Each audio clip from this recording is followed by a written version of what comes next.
Hi అండి. Welcome to Madhu's world. ఇవాళ నేను మజ్జిగ పులుసు చేస్తున్నానండి. ఇది కొన్ని ఏరియాల్లో చల్ల పులుసు అని కూడా అంటారు. దాన్ని ఎలా టేస్టీగా తయారు చేసుకోవాలో నేను చూపిస్తాను. దీనికి కావాల్సిన పదార్థాలు పెరుగండి. ఓ చిన్న గిన్నె పెరుగు తీసుకున్నాను.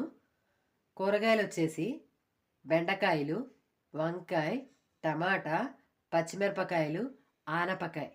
నెక్స్ట్ వచ్చేసి కొబ్బరికాయ అండి. సగం చెక్కే తీసుకున్నాను కొబ్బరికాయ. శనగపప్పు అంటే అందరూ రొటీన్‌గా శనగపిండి వేస్తారు. కానీ శనగపప్పు నానబెట్టి, రుబ్బుకుని అది దీంట్లో ఈ మజ్జిగ పులుసులో వేసుకుంటే బ్రహ్మాండమైన రుచండి. అందుకని నేను శనగపప్పు ఒక 3 టేబుల్ స్పూన్ల దాకా తీసుకొని, కడుక్కొని, నానబెట్టుకోవడానికి పక్కన పెట్టుకున్నానండి.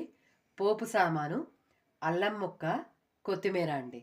ఇవి కావాల్సిన పదార్థాలు. ఇప్పుడు నేను ఈ మజ్జిగ పులుసుని ఎలా తయారు చేసుకుంటానో చూపిస్తాను.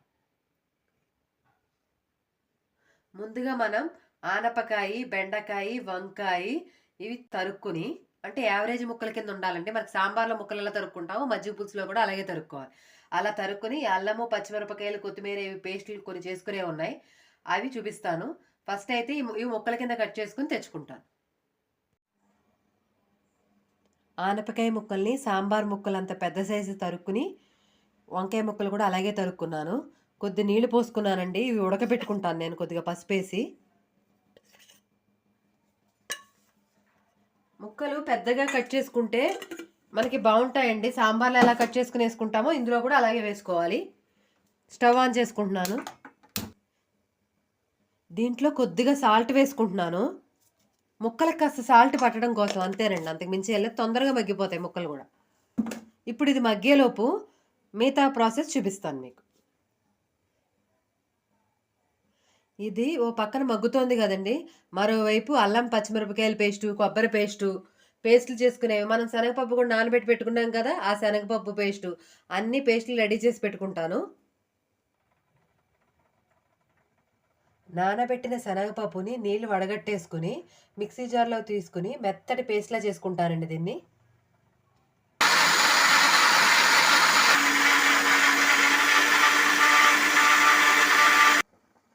నానబెట్టిన శనగపప్పుని ఇలా పేస్ట్ చేసుకున్నానండి. మజ్జిగ పులుసులో శనగపిండి వేసి మజ్జిగ పులుసు చేసిన దానికి, ఇలా నానబెట్టి శనగపప్పు రుబ్బుకుని మజ్జిగ పులుసులో వేసుకున్న దానికి టేస్ట్లో చాలా తేడా ఉంటుందండి. ఒకసారి ఇలా ట్రై చేసి చూడండి మీరు. టేస్ట్ మీకే తేడా తెలుస్తుంది. అల్లము, పచ్చిమిరపకాయలు, కొన్ని తరిగి పెట్టుకున్న కొబ్బరి ముక్కలు 3 కలిపి మెత్తటి పేస్ట్ కింద చేసుకుంటున్నాను.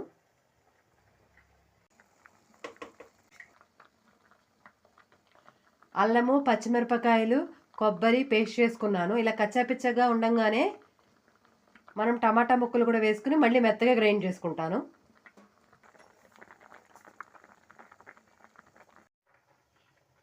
టమాటాలు కూడా వేసుకుని మెత్తటి పేస్ట్లా కొట్టేసుకున్నాను. ఇప్పుడు దీంట్లోకి కొత్తిమీర వేసుకుని మెత్తటి పేస్ట్లా గ్రైండ్ చేసుకుంటాను. కాడలున్నా పర్వాలేదండి, ఏమవదు, గ్రైండ్ అయిపోతాయి. కొత్తిమీర కూడా వేసుకుని మెత్తగా గ్రైండ్ చేసేసుకున్నాను.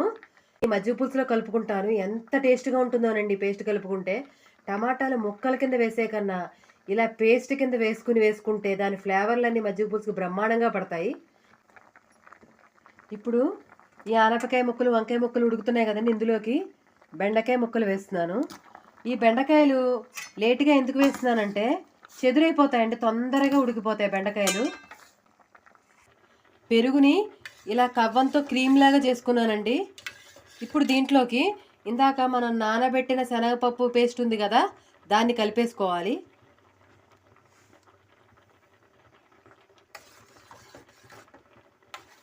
ఇలా ఎందుకు చేయటం అంటేనండి, ఇప్పుడు ఇది మనం ఉడకబెట్టుకున్న ఆనపకాయ ముక్కలు ఉన్నాయి కదా, దాంట్లో వేస్తే పెరుగు విరిగిపోతుందండి.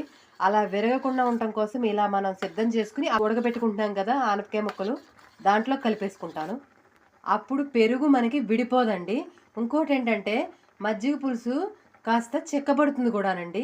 ఇక్కడే శనగ పిండి కలుపుతారండి చాలామంది. కానీ పిండికి ఇలా నానబెట్టుకుని శనగపప్పు పేస్ట్కి చాలా తేడా ఉంటుందండి. రుచిలో వ్యత్యాసం చాలా ఉంటుంది.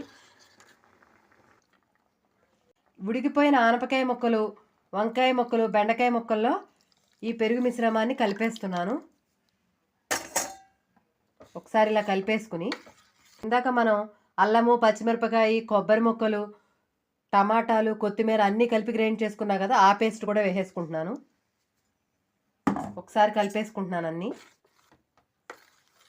ఈ మజ్జిగ పులుసులో అన్ని పేస్టులు వేసేసుకున్నాను. దీన్ని యావరేజ్ మంట అండి, హైలో పెట్టకూడదు. యావరేజ్ మంట మీద ఒక పావు గంట నుంచి 20 నిమిషాలు బాగా కాగాలండి. ఎంత బాగా మజ్జిగ పులుసు మనం ఉడకబెడితే అంత బాగా టేస్ట్ వస్తుందండి మజ్జిగ పులుసుకి. కొద్దిగా సాల్ట్ వేస్తున్నాను. దీనికి సాల్ట్ ఎక్కువే పడుతుందండి. 10 నిమిషాలకి ఇలా ఉడుకు పట్టిందండి. ఇంకొక 10 నిమిషాలు కూడా ఇలాగే ఉడకబెట్టుకుంటాను. ఒకసారి కలిపేసుకుంటున్నాను. ఇప్పుడు మజ్జిగ పులుసు బాగా ఉడికిపోయిందండి. ఇది ఇలా బబుల్స్లో వస్తున్నాయి కదా, అంటే మనకి మజ్జిగ పులుసు సిద్ధమైపోయిందని. ఇప్పుడు దీంట్లోకి మనం ఇది మెంతికారం అండి, నా ఛానల్లో ఉంటుంది, అది చూడండి. మీకు మెంతికారము పప్పుల్లోకి, పులుసుల్లోకి అన్నిటిలోకి చాలా బాగుంటుంది. ఈ మజ్జిగ పులుసులోకి మెంతికారం వేశారంటే ఎంత బాగుంటుందో చెప్పలేనండి నేను. అంత అద్భుతమైన రుచి. మెంతికారం వేసుకుని ఒక్కసారి ఇలా కలిపేసుకోవాలి. అంతేనండి. స్టవ్ ఆఫ్ చేసుకుంటున్నాను. ఈ బెండకాయ ముక్కలు లాస్ట్లో ఉడికించుకున్నాను కదండి, అందుకనే బెండకాయ అస్సలు చెదురవాలో చూసారా, అందు గురించనే లాస్ట్లోకి వేసుకున్నా. ఈ మజ్జిగ పులుసులోకి తాలింపు వేసుకుంటున్నానండి.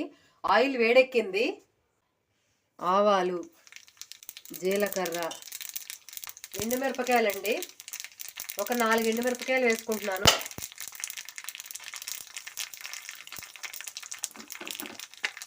ఇంగువండి,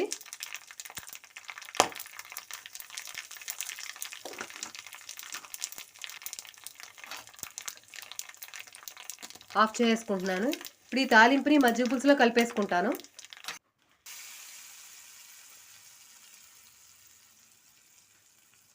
గుమగుమలాడే మజ్జిగ పులుసు రెడీ అయిపోయిందండి.